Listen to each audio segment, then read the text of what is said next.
नमस्कार, मैं doctor Priyanka Chaturvedi, consultant paediatrician and neonatologist and director Divyanka children hospital. आज मैं आप लोगों से एक बहुत ही कॉमन प्रॉब्लम है बच्चों की, उसके बारे में डिस्कस करूंगी, जो कि है कॉन्स्टिपेशन। कॉन्स्टिपेशन ऐसी प्रॉब्लम है जिस पे हमने ये देखा है कि बच्चे बहुत परेशान होते हैं और पेरेंट्स बहुत ज़्यादा वरीड होते हैं। अब आज हम बात करेंगे कॉन्स्टिपेशन क्या है, उसमें कारण क्या हैं और उसका इलाज कैसे होता है। सबसे पहले हम आते हैं कॉन्स्टिपेशन क्या है। कॉन्स्टिपेशन उसको कहते हैं जब बच्चा उसको प्रॉब्लम यानी डिफ़िकल्टी हो रही है या डिले हो रहा है डिफिकेशन यानी पोटी करने में, उसको ये प्रॉब्लम सप्ताह में 2 बार या उससे ज़्यादा बार हो रही है और अगर ये 4 सप्ताह तक हो रहा है तो इसको हम बोलते हैं कोई एक्यूट यानी अभी का कोई कारण है। बट अगर ये प्रॉब्लम 4 सप्ताह से ज़्यादा हो रही है, इसको हम बोलते हैं क्रोनिक कॉन्स्टिपेशन। अब ये कॉन्स्टिपेशन होता क्यों है, इसके कारण होते हैं अलग अलग और ये कई बार सबसे पहले जो कॉज है वो हम देखते हैं किस एज ग्रुप के बच्चों में है। तो कॉन्स्टिपेशन 6 महीने के बच्चों में अगर होता है तो उसके कारण कुछ अलग होते हैं। जैसे सबसे कॉमन कॉज ये होता है जब हम एक न्यूबॉर्न इन्फेंट को वीन करते हैं, मतलब माँ के दूध से जब हम कॉम्प्लीमेंट्री फूड पर लाते हैं, तब ये कॉन्स्टिपेशन बहुत कॉमनली हम देखते हैं। उसके बाद जो 2 साल के ऊपर के बच्चे हैं उनमें एक अलग प्रॉब्लम होती है।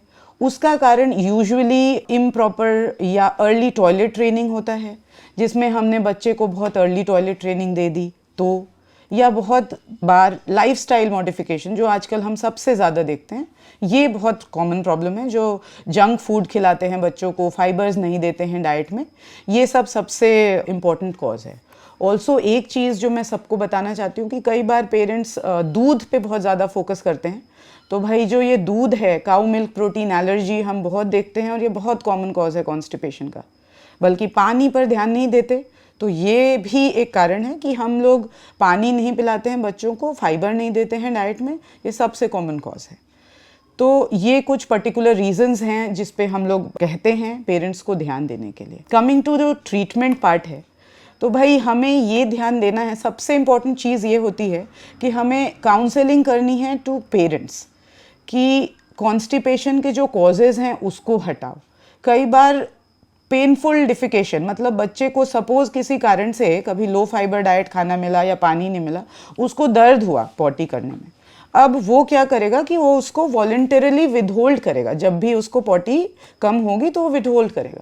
जब वो विदहोल्ड करेगा तो अंदर ही जो फीकल मास है यानी जो पॉटी है वो उसके रेक्टम में रुक जाएगी।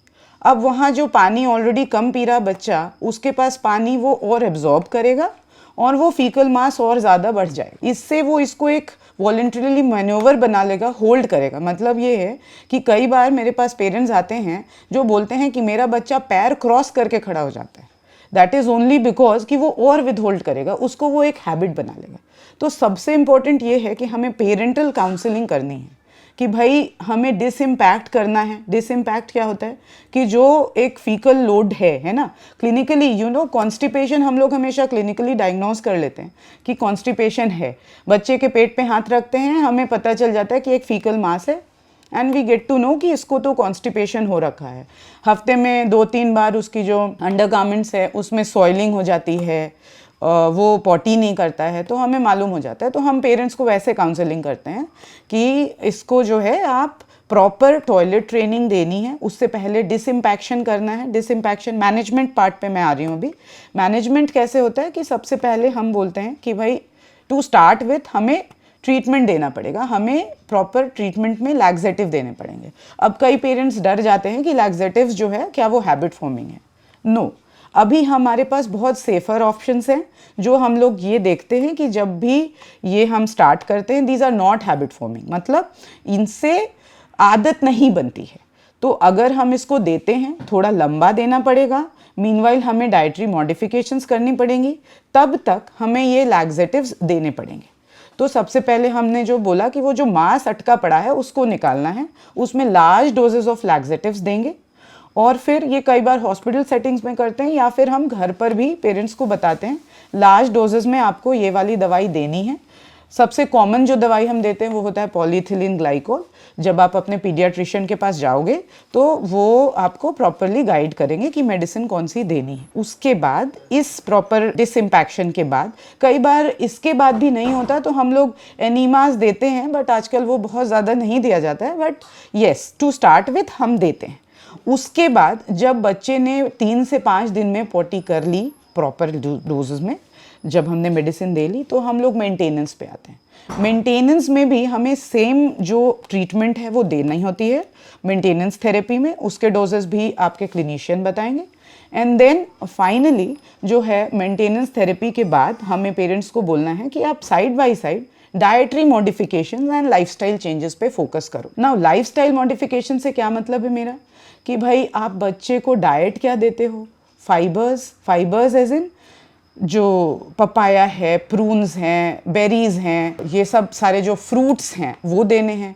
सारे जो वेजिटेबल्स हैं, ग्रीन वेजिटेबल्स हैं, स्पिनच, पालक, ऑल दैट, ये सब देने हैं। और लिक्विड बहुत सारा देना है ना। लिक्विड का मतलब कई पेरेंट्स समझते हैं कि उनको दूध देना है। नो, दूध तो बहुत ज़्यादा कॉन्स्टिपेशन करा सकता है, उसको कम करें और होल ग्रेन, व्हीट, वेजिटेबल्स ये सब दें। वाइट फ्लोर, मैदा, बिस्किट्स ये सब बिल्कुल ना दें बच्चे को। तो ये सब कुछ मॉडिफिकेशंस डाइट में आपको करनी होगी। उसके अलावा बच्चे को ट्रेनिंग कैसी देनी है, मील के बाद, एक मील के बाद उसको ले जा कर के बिठाना होता है पॉटी में, और प्रॉपर उसका जो पॉटी जो सीट होती है उस पर प्रॉपर उसको अच्छे से बिठाना है, जैसे कि स्ट्रेट करके, और ऐसा प्रॉपर उसको ट्रेन करना है। और कोई एक ही बंदा, यूजुअली जो मदर है या फादर है, हुएवर जो केयर गिवर हैं, वो उसको ट्रेन करे। कन्फ्यूजन नहीं होनी चाहिए 2 इयर्स के बच्चे को कि मुझे ऐसे करना है, प्रॉपरली सिखाना होता है ना। धीरे धीरे जब हमने प्रॉपर लाइफस्टाइल मॉडिफिकेशन कर ली है, बच्चे को फाइबर्स दे दिए हैं डाइट में, तो हम ये जो मेंटेनेंस थेरेपी हमारी चल रही है, समटाइम्स ये मेंटेनेंस थेरेपी जो हम दवाइयाँ दे रहे होते हैं वो 3 महीने 6 महीने तक भी जाती हैं। ग्रेजुअली हम उसको कम करते जाते हैं, टेपर करते जाते हैं। मतलब जितने डोज में हम उस मेडिसिन को दे रहे हैं उसको धीरे धीरे करके हम लोग कम करते जाते हैं। एंड फाइनली अगर बच्चे को कोई भी एपिसोड्स जो हैं नहीं रिपीट हो रहे हैं, देन वी स्टॉप। हाँ, लेकिन अगर रीइम्पैक्शन हो रहा है या कुछ भी उसको बार बार ये प्रॉब्लम रिपीट हो रही है, इवन विथ सारे मॉडिफिकेशंस कर लिए हमने, सब कुछ कर लिया, स्टिल हो रहा है, तो हमें ऑर्गेनिक कॉज खोजना है। मतलब कि कोई न्यूरोमस्कुलर डिजीज़ या कोई और कॉज तो नहीं है।